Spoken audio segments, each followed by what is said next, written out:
நீங்கள் தவறவிட்ட எபிசோடுகளை இப்பொழுதே காணுங்கள் உங்கள் Tandivan.com மற்றும் Tandivan யூடியூப் சேனலில்.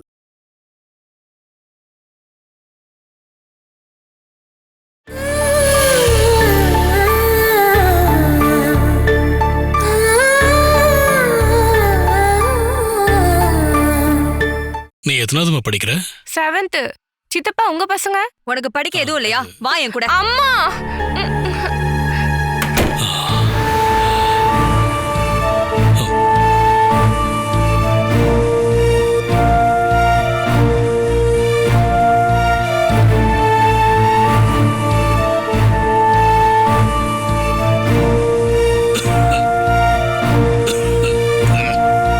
நீங்க எதுக்காகம்மா அவரை பார்த்து பயப்படுறீங்க? பயப்படணும். அந்த ஆளு சரியான விஷப்பாம்பு ஸ்ரீகுட்டி.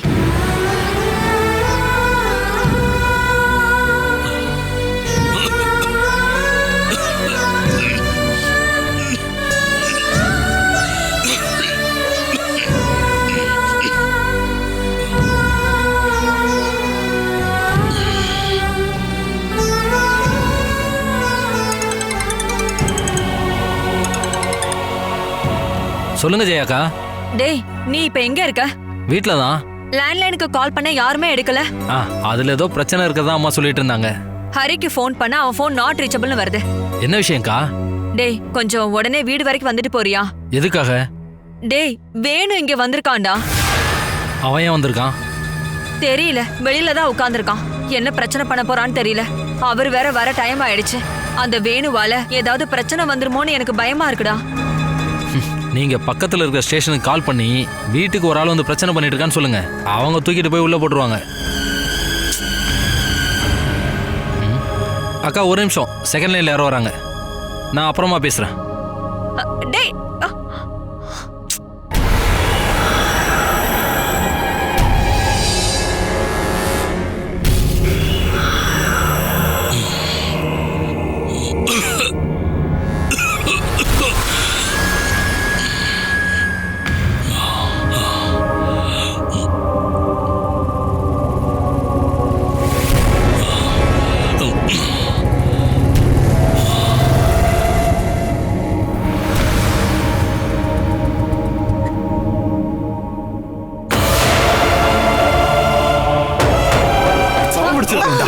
நான் சொல்றேன்ல மனோஜ், விடாமலே. ஐயோ, அவன் பாட்டு பேசிட்டு போட்டுண்டா. ஏய் கிழவி, நீ இவனோட ஆயுசுக்காக பிரார்த்தனை பண்ணிக்க. இதுக்கப்புறம் இங்க இருந்து ஏதாவது பேசுன உன்னை கொன்னே போட்டுருவேன்டா. மனோஜ், மனோஜ் சொன்ன கேளு. வேண்டாம். உனக்கு கள்ள காதலியா இருக்க ஏன் பொண்ணுட்டு தான் வேணுமாடா? எதுவும் தேவையில்லாம பேசாத. வேண்டாம் மனோஜ், சொன்ன கேளு. மனோஜ், விடு. ஒண்ணு போட்டு அடிக்க. விடு, சொல்றேன்ல. விடு மனோஜ்.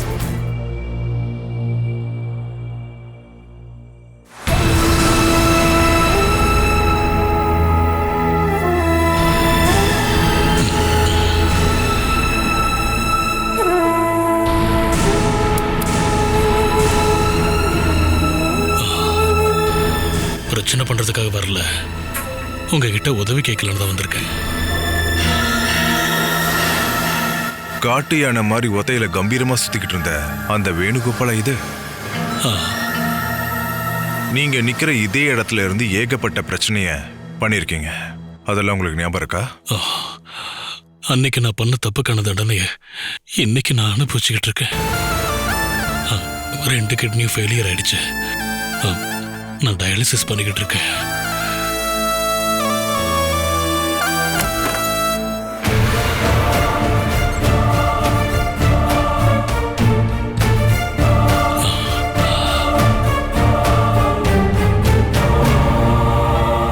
அது கூடவே சேர்த்து லிவர் சிரோசிஸும் வந்திருக்கு. கிட்னியை மாத்திட்டா உயிர் பொழைக்கலான்னு டாக்டர் சொல்லியிருக்காரு. அந்த ஆபரேஷனுக்கான பணத்தை தான் சில வழிகளில் நான் ரெடி பண்ணிக்கிட்டு இருக்கேன். அது கிடைக்கிற வரைக்கும் டயாலிசிஸ் பண்றதை ஸ்டாப் பண்ண முடியாது. மனோஜ், நீங்க எனக்கு உதவி செய்வீங்களா?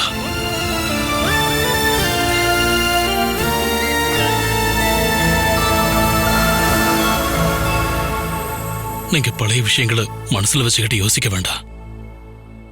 ஊர்ல எல்லார்கிட்டையும் ஏற்கனவே கடன் வாங்கிட்டேன். பாலாவும் தெரிஞ்சவங்கிட்ட எல்லாம் கடன் வாங்கிட்டா. ம். ம். ம். கிடைக்கும்னு நினைச்சு கை நீட்டுறதுக்கு வேற யாரும் இல்லாததுனாலதான். நீங்களும் பாலாவும் கல்யாணம் முடிஞ்சு முதலா இங்க விருந்துக்கு வந்தீங்களே, ஞாபகம் இருக்கா?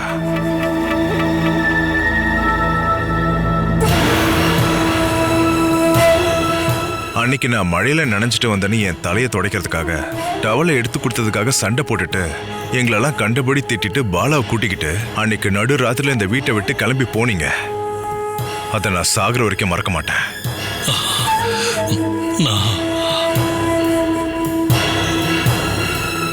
மறக்க முடியாத சில விஷயம் இன்னும் என் மனசுல காயப்படுத்திக்கிட்டு இருக்கேன்.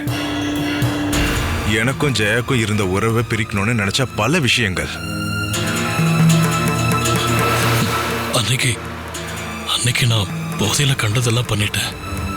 போதைனால இல்ல வேணும், உன்னோட சுபாவமே அப்படிதான் இருந்துச்சு. நீங்க பாலாவை இங்க இருந்து கட்டாயப்படுத்தி கூட்டிட்டு போய் பூனேல இருக்க ஹாஸ்பிட்டல்ல வச்சு அவளுக்கு அபார்ஷன் பண்ணீங்கல்ல, அதுவும் ஒரு குழந்தை, உங்களோட முதல் குழந்தை.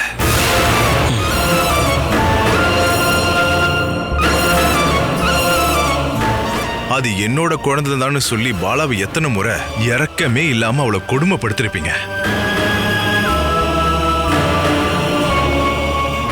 அதெல்லாம் உங்களோட வியாதின்னு எனக்கு தெரியும். அந்த வியாதி போய் இப்போ இன்னொரு வியாதி. இதுக்காக ட்ரீட்மெண்ட் பண்ணி பாலாக்கு ஒரு அன்பு காட்டுற ஒரு புருஷன் கிடைக்கிறாருன்னா நான் உதவி பண்றேன்.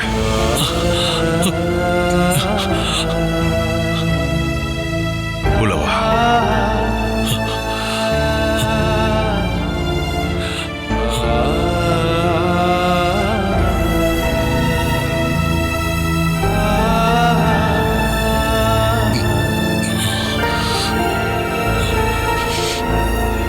நம்ம வாழ்க்கையில இருந்த எல்லா சந்தோஷத்தையும் கெடுத்தவன் இவன் தான். என்னையும் உங்களையும் நம்ம குடும்பத்தையும் மத்தவங்க முன்னாடி கேவலப்படுத்தி பேசி அவமானப்படுத்தினா. இப்ப எதுக்காக இவனை நீங்க நம்ம வீட்டுக்குள்ள கூட்டிட்டு வரணும்னு நினைக்கிறீங்க? மனசு உடைஞ்சு போய் உதவி கேட்க வந்தவங்கள வெளியே அனுப்புற மனசு எனக்கு இல்லாதனால தான்.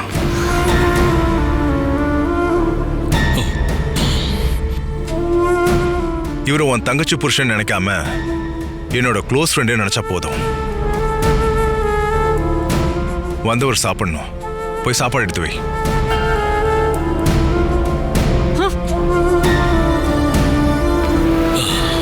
உள்ளவா.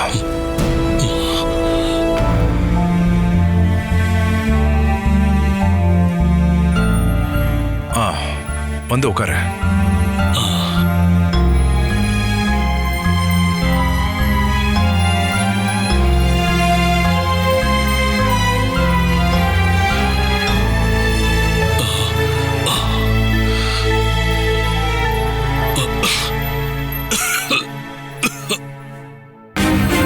என்னங்க நீங்க இப்ப என்ன பண்ணிட்டு இருக்கீங்க? நம்மளால அவனோட வியாதியை குணப்படுத்த முடியாது, ஆனா அவனுக்கு மருந்து செலவுக்கான பணத்தை கொடுக்க முடியும்ல, அதையாவது பண்ணோம் இல்லையா? வேண்டாம். நாம இப்ப கட்டிட்டு இருக்கிற வீடு நம்ம 8 வருஷத்தோட கனவு. அதுக்காக சேர்த்து வச்ச பணத்தை அந்த ஆளுகிட்ட கொடுக்க முடியாது. எனக்காகவே இந்த பணத்தை வச்சிருந்தாலும் என் கையில காசு வச்சுக்கிட்டே என்னால இல்லன்னு எப்படி சொல்ல முடியும்? நீங்க எதுவும் சொல்ல வேண்டாம், நானே சொல்லிக்கிறேன். கண்டவங்களுக்குலாம் உதவி செய்ய மாட்டோம்னு நானே சொல்லிடுறேன். இங்க பாரு, வியாதி எப்ப வேணா யாருக்கு வேணா வரலாம். வந்துட்டு போகட்டும், அத பத்தி எனக்கு கவலை இல்ல. இதுல இருந்து ஒரு பைசா கூட நான் கொடுக்க மாட்டேன். ஜெயா, நம்ம இப்ப வேணுவ வெறுங்கையோட அமுச்சு விட்டா அவனால சரியான நேரத்துக்கு ட்ரீட்மெண்ட் எடுத்துக்க முடியாது. இங்க பாரு, அவனால லட்சக்கணக்குல பணம் செலவு பண்ணாலும் அவனால எழுந்துச்சு நடக்க முடியாம போலாம். அது ஒரு உறுத்தலா எனக்குள்ள எப்பவுமே இருக்கும். நீங்க எதுக்காக கொடுக்கணும்னு நினைக்கிறீங்க? நீங்க பாலா மேல வச்சிருக்க அனுதாபத்துல இவனுக்கு உதவி பண்ணணும்னு நினைக்கிறீங்களா? நீங்க என்னதான் நினைச்சிட்டு இருக்கீங்க? அவகிட்ட ஏன் இவ்வளவு சிம்பத்தி காட்டுறீங்க? ஆமா, அவ உங்களுக்கு யாருங்க? உங்க மனசுக்குள்ள வேற எந்த எண்ணமும் இல்லைன்னு எனக்கு தெரியப்படுத்தணும்னா இப்பவே அந்த ஆளை வெளியில அனுப்புங்க.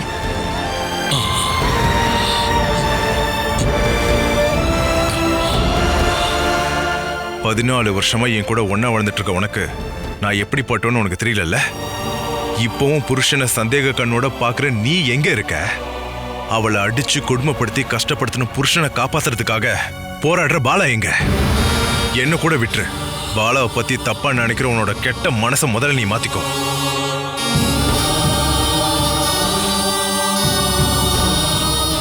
ஏண்டி, உயிர் தானே எல்லாத்தை விட முக்கியம்.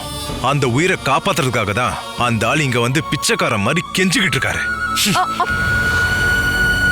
நீ என்ன முடிவு எடுத்தாலும் சரி, என்ன யோசிச்சாலும் சரி, இந்த பணத்தை நான் அவருக்கு கொடுப்பேன்.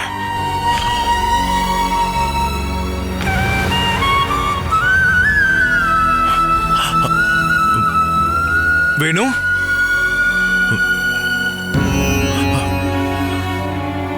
வேணும்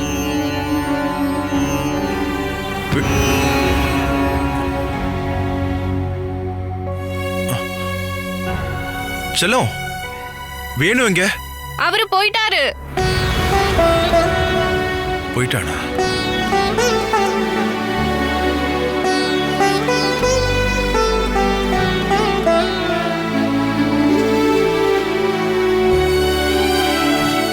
அப்பா, அவர் அழுதுகிட்டே போனாருப்பா.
நீங்க எங்க வருத்தப்பட்டுட்டு உட்கார்ந்துட்டு இருக்கீங்க?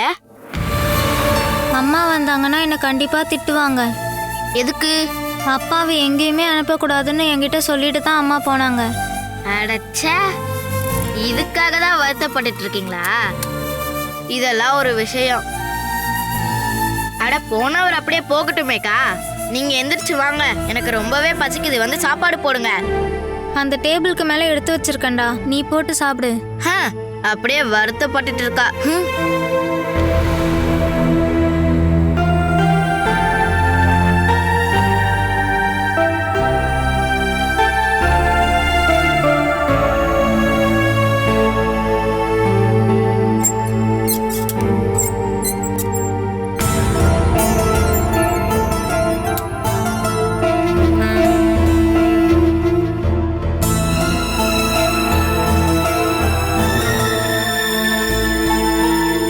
என்ன பண்ணிக்கிட்டு இருக்க நீ?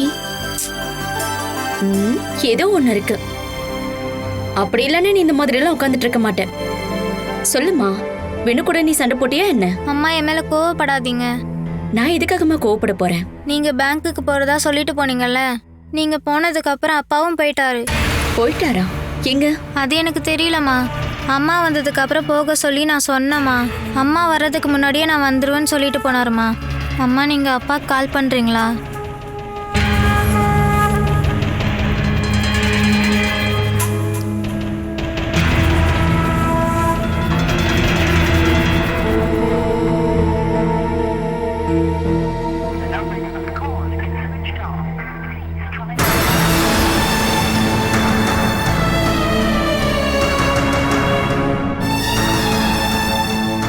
அப்பா எங்க போயிருப்பாரு?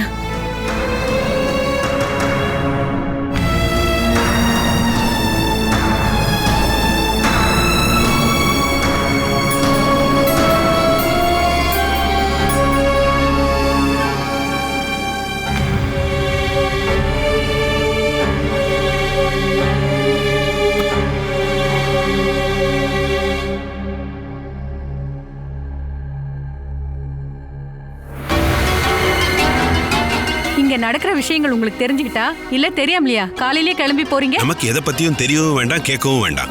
அப்படியே வாழ்ந்துட்டு போறதுதான் நல்லது. எல்லாத்துலயும் அப்படி எஸ்கேப் ஆக முடியுமா என்ன? பாலாவுடைய பேர் சொல்லி ஹரிக்கும் திவ்யாவுக்கும் பயங்கரமான சண்டை. இதுல ஆச்சரியப்படுறதுக்கு என்னமா இருக்கு? நம்ம கல்யாணத்துக்கு அப்புறமும் கூட என் தங்கச்சிக்கு நான் உதவி பண்ணிட்டு இருக்கேங்கிறத நீ அதை கம்ப்ளைண்டா தானே சொன்ன?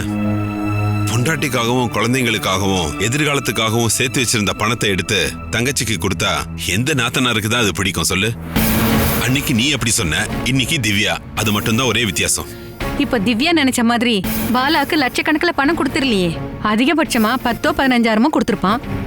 அதுக்காக சண்டை போட்டு மூஞ்சி அப்படி வச்சிருக்கணுமா என்ன? அத நீயே போய் கேளு. நான் கேக்குறத விட நீங்க போய் கேட்டாதான் கரெக்டா இருக்கும். சுதா, அஜய் பத்தியும் அவன் பொண்டாட்டி பத்தியும் உனக்கு நல்லா தெரியும்ல. சாக கடக்குறான்னு தெரிஞ்சா கூட 10 பைசா கூட அவங்க கையில இருந்து வராது. ஆனா திவ்யா எவ்வளவோ பரவாயில்ல. அது எதுக்கு நான் தேவையில்லாம கெடுக்கணும்? பாலாவும் நம்மளோட பொண்ணு தானே. அவளோட கஷ்டமான சூழ்நிலையை பார்க்க முடியாம தான் நான் அந்த வீட்டு பக்கமே போகல. அவளோட வாழ்க்கைக்கு ஒரு நல்லது ஏற்பாடு பண்ணி கொடுக்காம நாம அங்க போனோம்னா நம்ம ஆத்மாவுக்கு கூட மோட்சம் கிடைக்காது. ஒரு மரத்துல காய்க்கிற எல்லா பழங்களுமே நல்ல பழங்களா இருக்கணும்னு அவசியம் இல்லையே. அதுதான் அவளோட விதின்னு நினைச்சுக்கிட்டு நாம அமைதியா இருக்கிறது தான் நல்லது. பெத்தவங்க அப்படிங்கிற முறையில நமக்குன்னு சில பொறுப்புகள் இருக்கு இல்லையா? கையில காசு இருந்தா நாமளும் பொறுப்பா நடந்துக்கலாம். அது உன் கையில இருக்கா? இல்ல.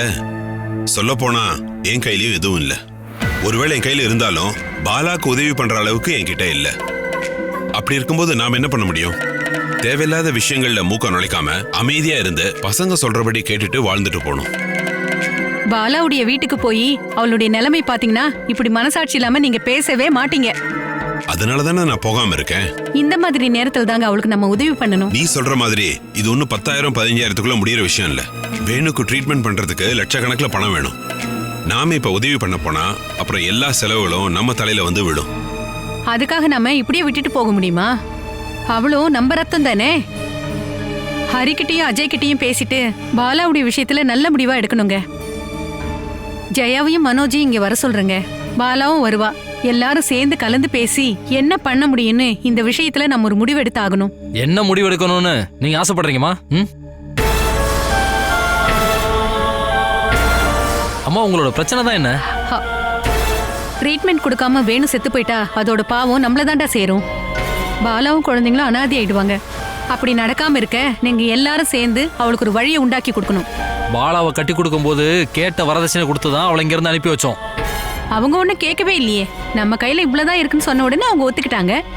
எதுவோ வேணாலும் இருக்கட்டும், அவளை கட்டி கொடுத்து அனுப்பிட்டோம். இதுக்கப்புறம் அவ புகுந்த வீட்டுக்காரங்க தான் அவளையும் அவளோட குழந்தைங்களையும் பார்த்துக்கணும்.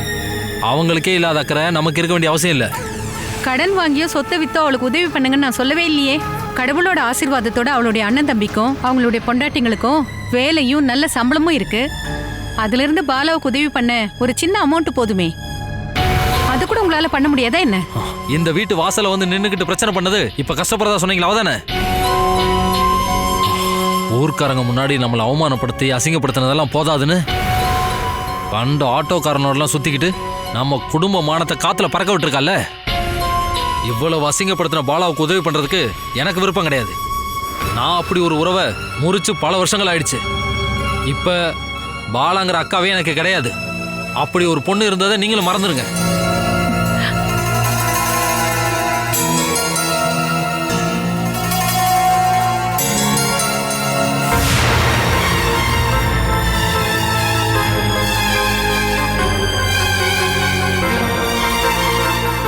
இல்ல இல்ல, நான் இன்னும் கொஞ்ச நாள் இங்கதான் இருப்பேன். ஆமா. ஓகே ஓகே, நானே கால் பண்றேன்.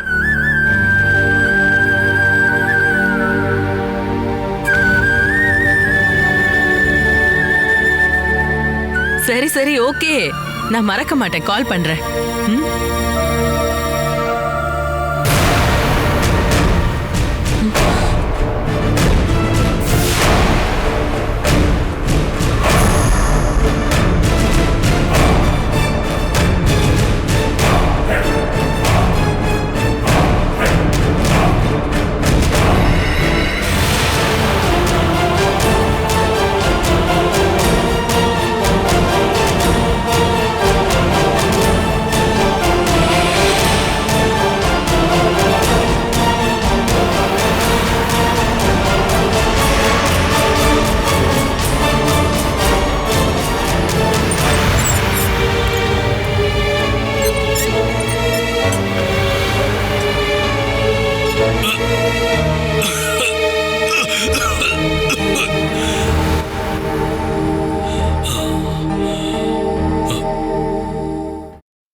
மாமா மாமா, அந்த ஆள் வந்திருக்காரு.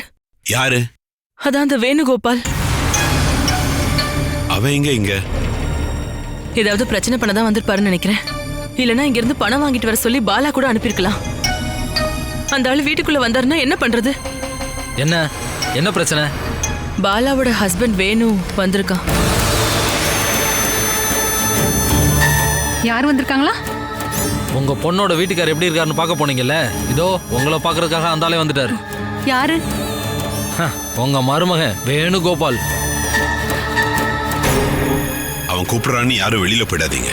கொஞ்ச நேரம் இருந்துட்டு அவனே போயிடுவான். வீடு தேடி வந்திருக்காருல, வெறுங்கையோட அனுப்ப வேண்டாம். டேய் அம்மா, நீ போய் ஹரிய வர சொல்லுமா. நானே அவனை ஹேண்டில் பண்ணிக்கிறேன்.